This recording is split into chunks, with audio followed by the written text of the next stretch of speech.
Baik, Bismillahirrahmanirrahim. Assalamualaikum warahmatullahi wabarakatuh. Perkenalkan, nama saya Lalu Yumanda Zia Riswana dari Prodi Bimbingan Konseling Islam kelas A semester 3. Jadi di sini saya ingin menjelaskan terkait rencana pelaksanaan layanan bimbingan klasikal semester ganjil tahun pelajaran 2024-2025 yang telah saya buat.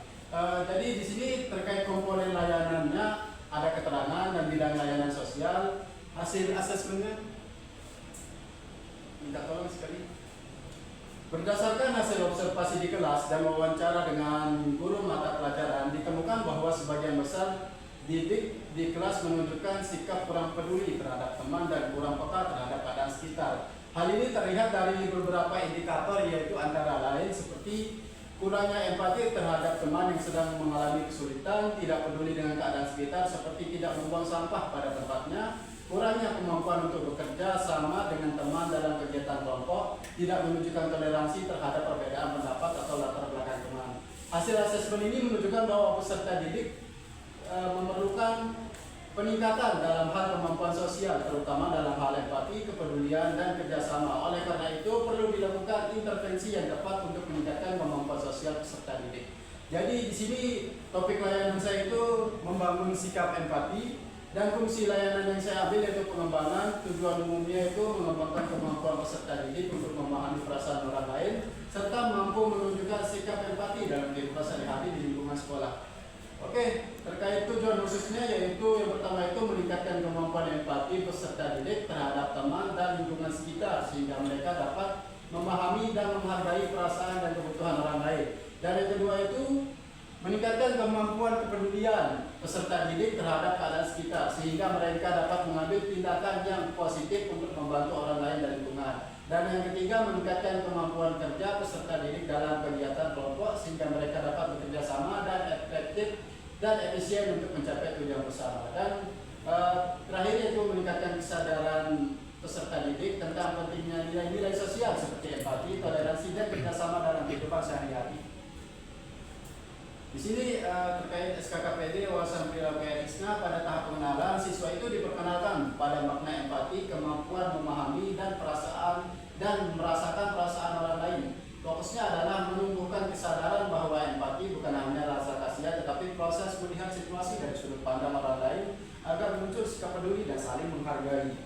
Oke, terkait akomodasinya, tahap akomodasi mengajak siswa menganalisis contoh kasus nyata seperti teman yang sedih atau kesulitan belajar untuk melatih mereka mengenali emosi, memahami penyebabnya, dan menentukan respon empatik yang tepat. Diskusi kasus membantu siswa mempraktikkan empati sesuai konteks situasi. Terus terkait tindakan yang harus dilakukan, tindakan menekankan pembiasaan perilaku empatik dalam kehidupan sehari-hari seperti membantu teman, mendengarkan tanpa menghakimi, dan menjaga ucapan agar tidak melukai. Dengan latihan berulang, empati menjadi kebiasaan yang positif yang menguatkan hubungan sosial siswa. Baik, ini saya aja terkait penjelasan RPL saya.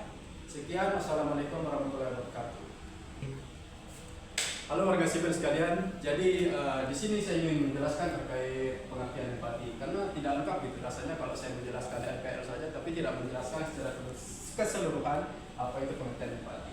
Jadi di sini tuh pengertian empati itu merupakan sebuah kemampuan seseorang untuk memahami, merasakan, dan menanggapi perasaan atau keadaan orang lain secara tulus tanpa harus mengalaminya secara langsung.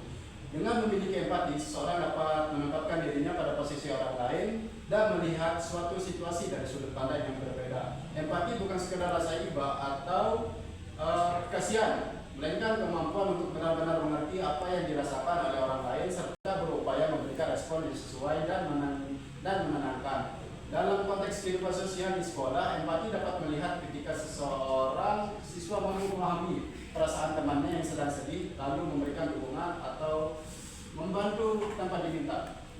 Next, pentingnya sikap empati itu dalam sebuah kehidupan sosial, yaitu sikap empati memiliki peranan yang sangat penting dalam membangun hubungan sosial yang sehat dan harmonis di lingkungan sekolah. Empati membantu siswa untuk saling menghargai, menghindari pertengkaran, serta memperkuat rasa kebersamaan di antara teman-teman sebaya. Individu yang memiliki empati tinggi cenderung memiliki kemampuan komunikasi yang lebih baik, lebih mudah beradaptasi, dan memiliki kepekaan sosial yang tinggi. Empati juga menjadi fondasi penting dalam pembentukan karakter positif seperti toleransi, toleransi, solidaritas, dan ekonomi sosial. Dalam jangka panjang, sikap empati membantu menciptakan lingkungan yang aman, nyaman, dan saling mendukung bagi seluruh warga sekolah. Terus yang terakhir yang ciri-ciri orang yang memiliki empati. Orang yang memiliki empati dapat dikenali melalui beberapa perilaku dan sikap. Mereka cenderung menjadi pendengar yang baik, tidak mudah memotong pembicaraan, dan berusaha memahami orang lain sebelum memberikan tanggapan. Selain itu, orang yang berempati tidak mudah menilai atau menghakimi, melainkan mencoba memahami alasan dibalik tindakan seseorang. Sehingga mereka juga menunjukkan kepedulian melalui tindakan nyata seperti menolong teman yang kesulitan, memberi semangat pada teman yang gagal, serta menghargai perasaan orang lain dalam setiap situasi. Dalam pergaulan, mereka dikenal ramah, terbuka, dan mudah dipercaya oleh orang lain karena kepekaan emosional yang dimilikinya. Baik, hanya segitu penjelasan singkat saya terkait gambaran membangun sikap empati. Sekian, wassalamualaikum warahmatullahi wabarakatuh.